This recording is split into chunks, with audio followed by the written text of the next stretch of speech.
Tangram, and today I'm going to explain to you all how to properly calculate cell potentials and determine the spontaneity of oxidation and reduction reactions.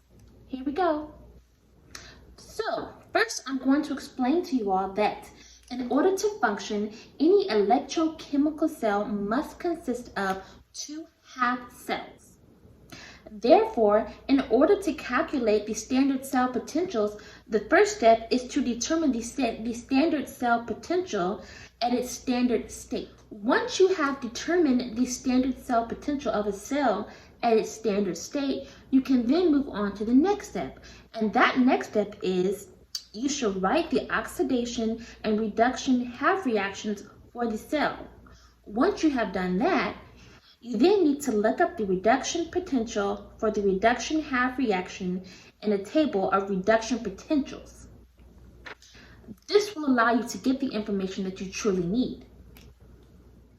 So, the next step in this process is to look up the reduction potential for the reverse of the oxidation half reaction.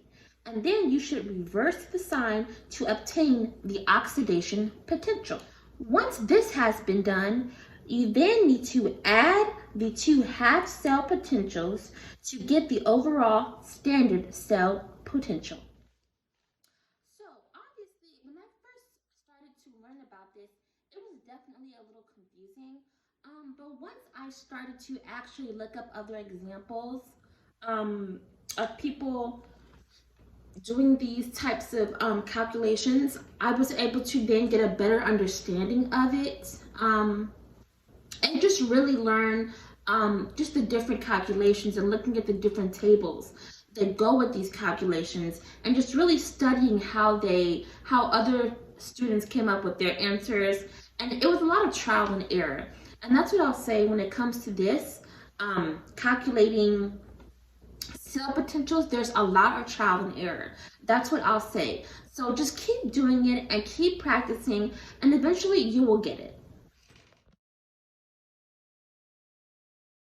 So the second part of this tutorial is to explain how to determine the spontaneity of the oxidation and reduction reaction. So in order to do that, it's actually quite simple, and this is how you do it. A redox reaction is spontaneous if the standard electrode potential for the redox reaction is positive. Let me say that again. In order to determine the spontaneity of an oxidation or reduction reaction, it means that you should understand that a redox reaction is spontaneous if the standard electrode potential for the redox reaction is positive.